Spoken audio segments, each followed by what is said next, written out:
Good morning बच्चों। मैं Sitaram Surya Kumar inter college Bandipur Ambedkar Nagar की तरफ से हाई स्कूल और 11th के लिए बायो का एक टॉपिक लेके आया हूँ जिसे कहते हैं ब्लड ग्रुप। ब्लड ग्रुप जैसा कि हम जानते हैं ब्लड की परिभाषा अगले दिन हम लोग पढ़े थे कि इसे हिंदी में रक्त और खून या रुधिर कहते हैं। रक्त एक प्रकार का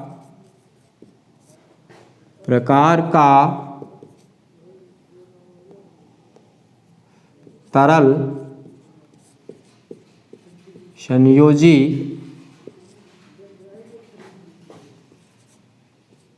ऊतक है, ठीक है।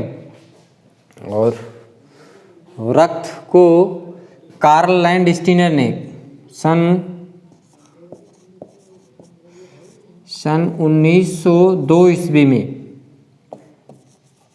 कार्ल लैंडस्टीनर ने इसमें दो प्रोटीन की खोज की थी।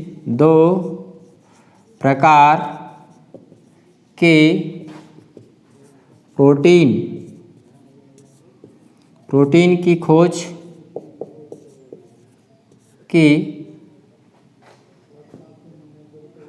की खोज की थी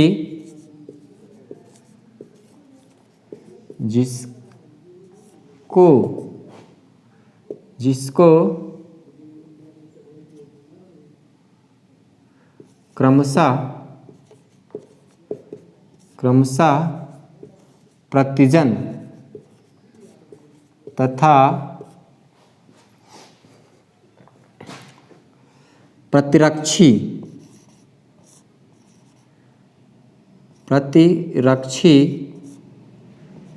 नाम दिया।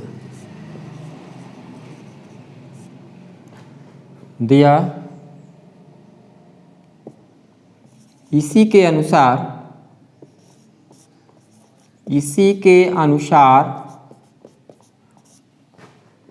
रुधिर को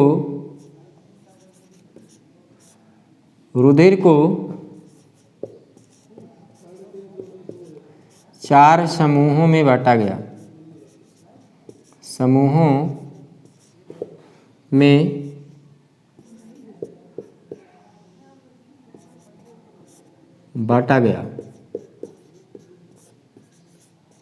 गया है जो निम्न है।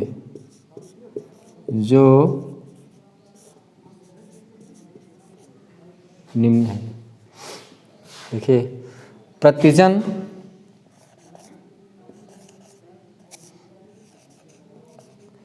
प्रतिजन को अंग्रेजी के कैपिटल A और कैपिटल B से रिप्रेजेंट करते हैं, ठीक है।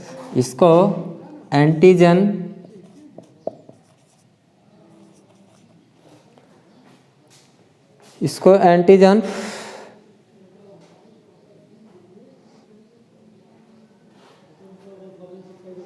और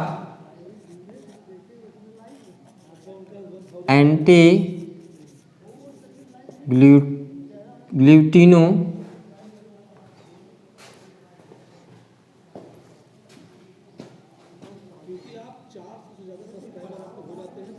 ग्लूटिनोजन कहते हैं और एक को प्रतिरक्षी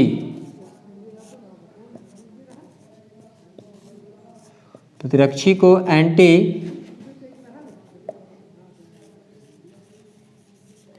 एंटीबॉडी और एग्लूटिनिन्स कहते हैं।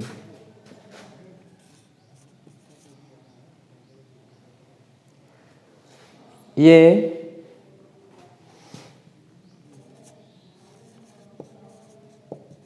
टीन्स कहते हैं, ठीक है। इनको क्रमशः स्मॉल a और स्मॉल b से रिप्रेजेंट करते हैं, ठीक है। ब्लड ग्रुप को 4 समूहों में बांटा गया है। पहला A, दूसरा बी, तीसरा ए बी, चौथा ओ। इसमें प्रतिजन पाया जाता है ए में ए प्रतिजन और बी में बी, ए बी में ए बी और इसमें कोई नहीं। ठीक है। एंटीजन इनको क्रमशः ए और बी से लिखते हैं और एंटीबॉडीज इसके अगेंस्ट, प्रतिरक्षी मतलब इसके अगेंस्ट होती है। ए है तो प्रतिरक्षी बी, प्रतिरक्षी को स्मॉल लेटर में लिखते हैं और ए, और इसमें कोई प्रतिरक्षी नहीं, कोई नहीं, और इसमें प्रतिरक्षी ए बी पाया जाता है। ठीक है। ए से रक्त ले सकता है ब्लड ग्रुप ए और ए बी, ठीक, और बी से बी रक्त दे सकता है बी को और ए बी को, ठीक, और ए बी केवल ए बी को रक्त देता है। ठीक है, ए बी को ही ले सकता है, ए बी से ही ले सकता है।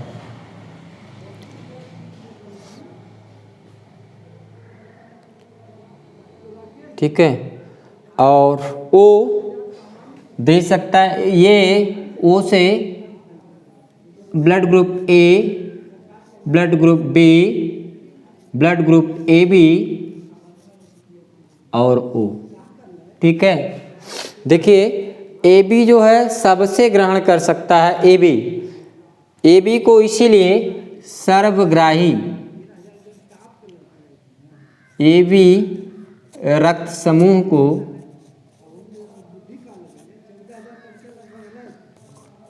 सर्वग्राही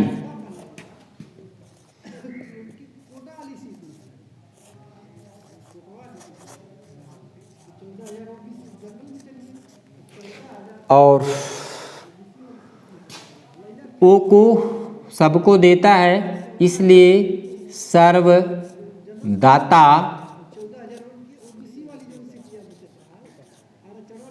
रक्त समूह कहते हैं।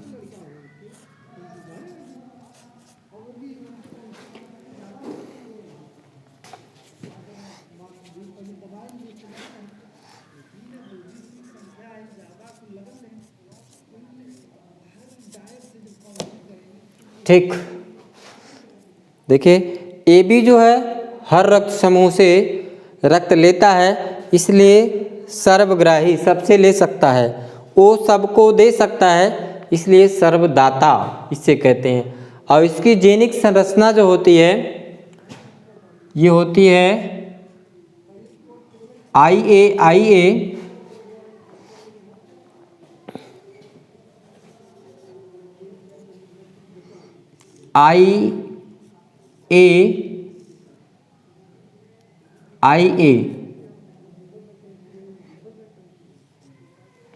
और ये समजेनिक संरचना है।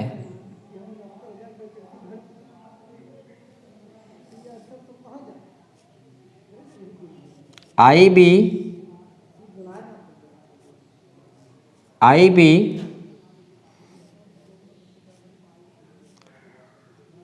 ए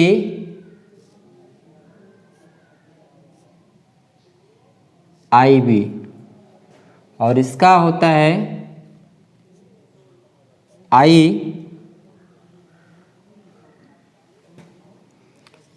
ओ और आई ओ। ठीक है, आई ए आई बी आई बी और आई ओ। रक्त समूह ए की जेनिक संरचना आई ए और रक्त समूह बी का जेनिक संरचना आई बी और ए बी का आई बी और ओ का आई ओ और आई ओ।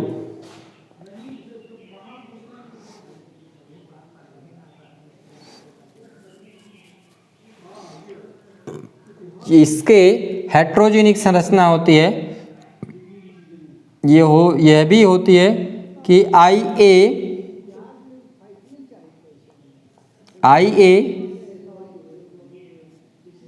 IO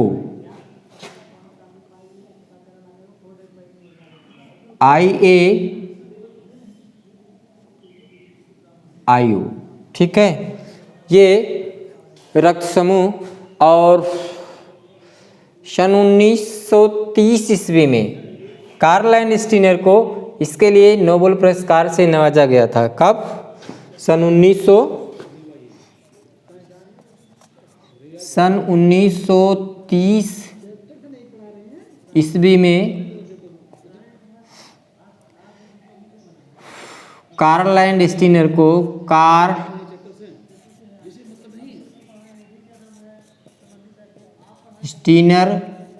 को नोबेल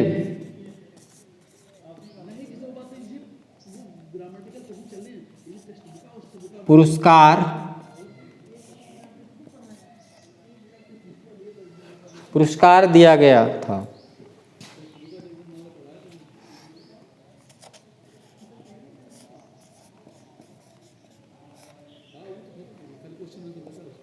ठीक है, कार्ल स्टीनर ने ही नहीं। अच्छा, अब आपको बताएं कि एंटी सीरम कैसे पहचानेंगे आप, किसका कौन ब्लड ग्रुप है, ये कैसे पहचान करेंगे। इसके लिए बाजार में सीरम मिलते हैं, एंटी सीरम ए, एंटी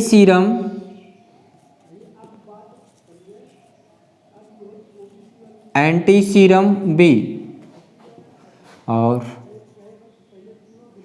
यहाँ पर संभावित रक्त समूह,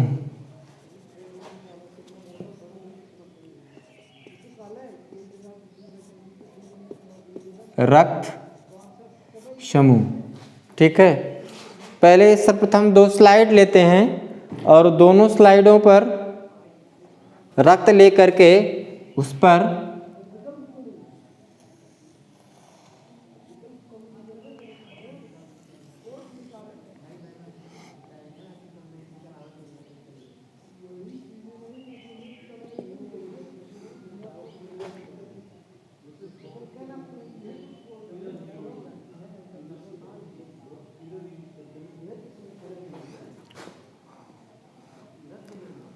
थक्का बन जाता है, क्लॉटिंग।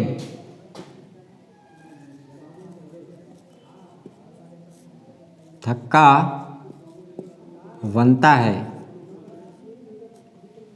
तो ब्लड ग्रुप ए, ठीक। और इसी प्रकार से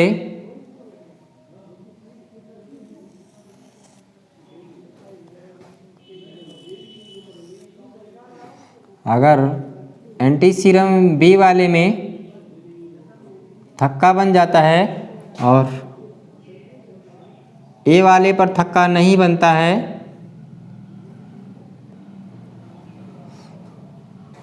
थक्का बनता है,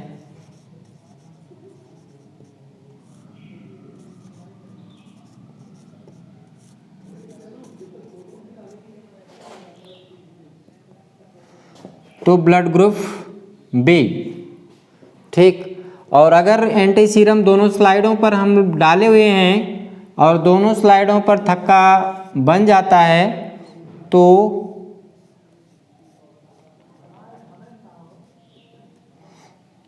यह पहचान जाएंगे कि जिस व्यक्ति का हमने रक्त लेके टेस्टिंग कर रहे हैं उसका ब्लड ग्रुप क्या होगा, AB, ठीक। तब हम समझ जाएंगे कि जिस व्यक्ति का हम ब्लड टेस्ट कर रहे हैं उसका रक्त समूह क्या होगा, AB, ठीक है। और अगर दोनों स्लाइडों पर हमने एंटी सीरम डाला हुआ है और किसी में थक्का नहीं बनता तो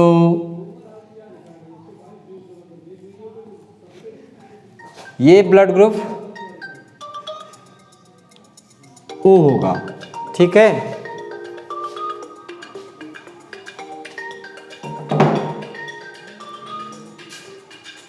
तो हमने जाना कि ब्लड ग्रुप रक्त समूह 4 प्रकार का होता है।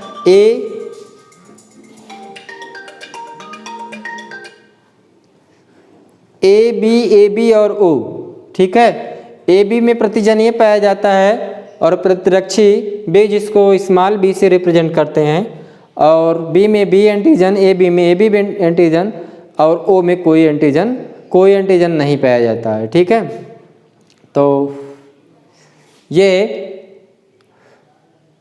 पूरा आपका रक्त समूह के बारे में हमने आपको बताया। और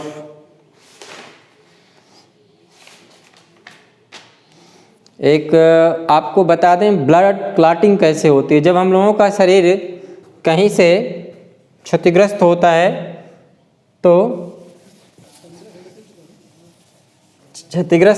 तो लाल रंग का जो तरल निकलता है उसे ही हम लोग खून के नाम से जानते हैं, रक्त होता है। और रक्त ये लगातार नहीं बहता, लेकिन कुछ प्राणियों में ये लगातार बहता रहता है, जिसे हीमोफीलिया हुआ है और जिसको शुगर हुआ है उसका रक्त बहता रहता है।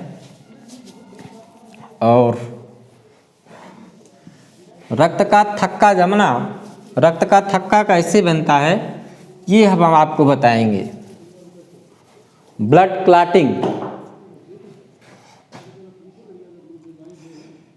Clotting of blood.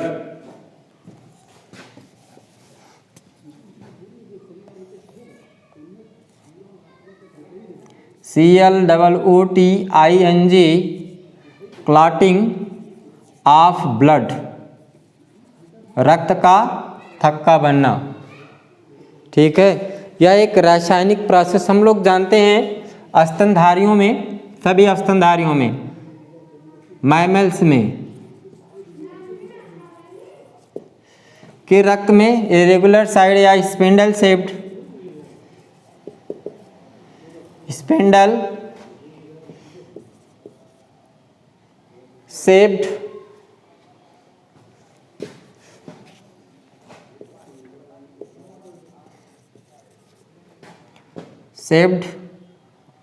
संरचना पाई जाती है जिसे प्लेटलेट्स कहते हैं। ब्लड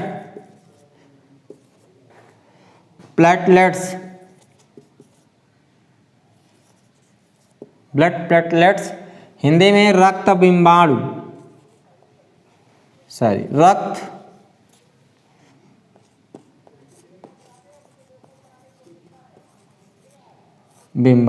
ठीक है, 1 घन मिलीलीटर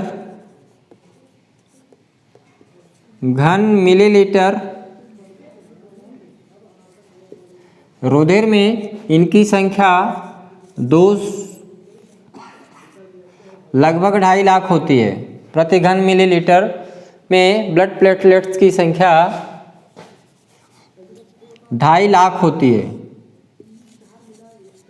ठीक है, इनका काम है रक्त के थक्का बनाने में मदद करना।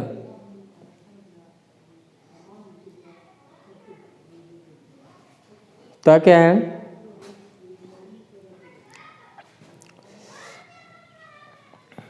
देखिए जब क्षतिग्रस्त होता है तो ब्लड प्लेटलेट्स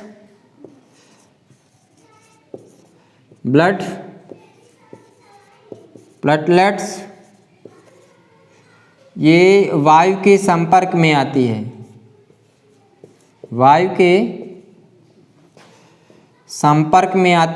और फट जाती है। संपर्क में आती है और फटती है और बनता है थ्रोम्बोप्लास्टिन।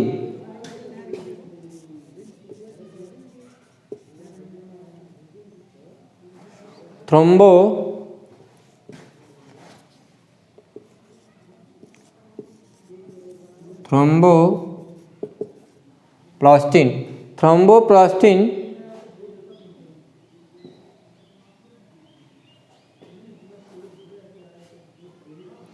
प्लस प्रोथ्रोम्बिन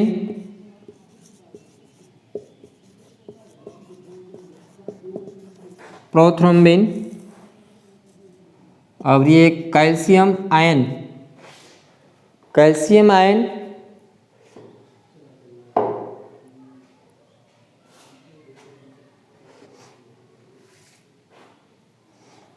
और ये प्रोथ्रोम्बिन पाया जाता है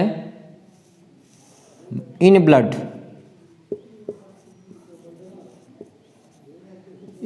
में, और ये बदलता है थ्रोम्बिन में।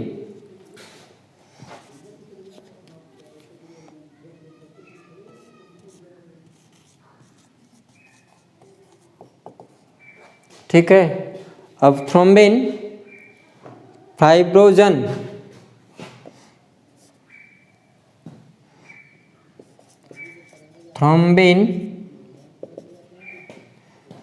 प्लस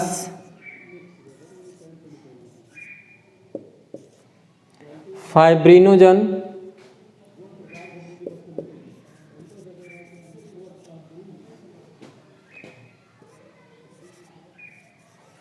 सॉल्युबल प्रोटीन है जो रुधिर में घुली हुई होती है, क्रिया करके बनाती है फाइब्रिन।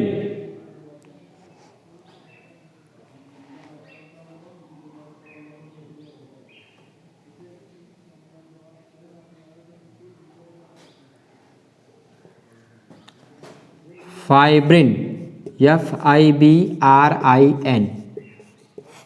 फाइब्रिन, और यह फाइब्रिन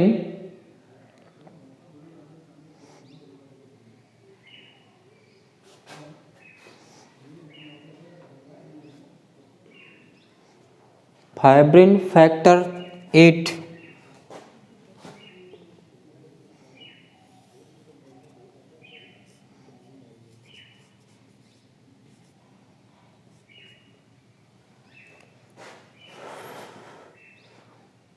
फैक्टर 7 की उपस्थिति में बनाता है fibrin collate. Fibrin FACTOR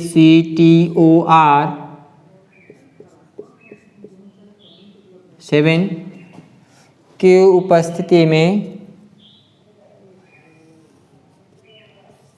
FIBRIN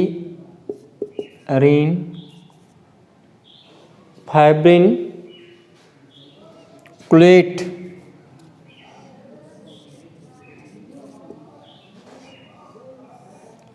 यह धागे के समान, धागे के जाल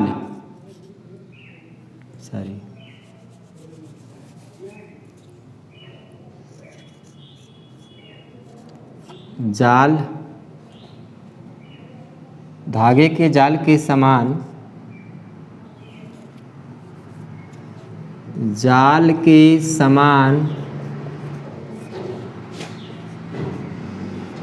संरचना बनाती है, जो जिसमें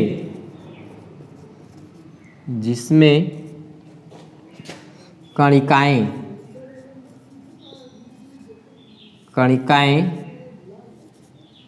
उलझ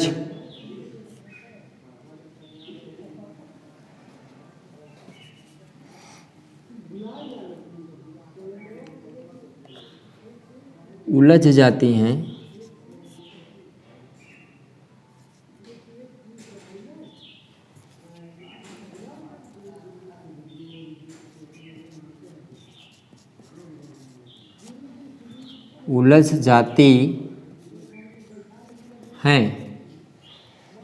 और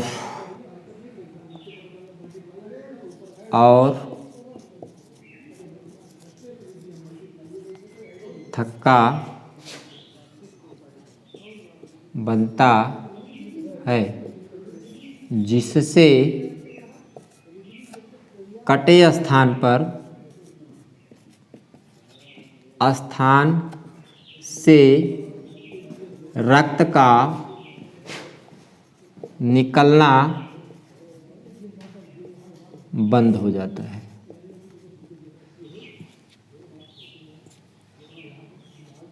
बंद हो जाता है। ठीक, आज हम लोग ब्लड क्लॉटिंग, रक्त का थक्का बनना भी जाने। सभी मैमल्स में स्पिंडल शेप्ड ब्लड प्लेटलेट्स या रक्त बिंबाणु पाए जाते हैं और 1 घन मिलीलीटर में लगभग 2.5 लाख रक्त बिंबाणु होते हैं। ब्लड प्लेटलेट्स जब कहीं चोट लगे स्थान पर बाहर निकलते हैं, वायु के संपर्क में आते हैं तो थ्रोम्बोप्लास्टिन निकलती है। या थ्रोम्बोप्लास्टिन ब्लड में पाए जाने वाली प्रोथ्रोम्बिन से क्रिया करती है और बनाती है थ्रोम्बिन। थ्रोम्बिन फाइब्रिनोजन एक प्रकार के ब्लड में घुलनशील प्रोटीन होती है और यह फाइब्रिन में कन्वर्ट हो जाती है। फाइब्रिन फैक्टर 7 की उपस्थिति में फाइब्रिन कुलेट बनाता है, जो धागे के समान, जाल के समान संरचना बनाती है, जिसमें कणिकाएं उलझ जाती हैं और थक्का बनता है, जिससे कटे स्थान से रक्त का निकलना बंद हो जाता है। ठीक है भाई।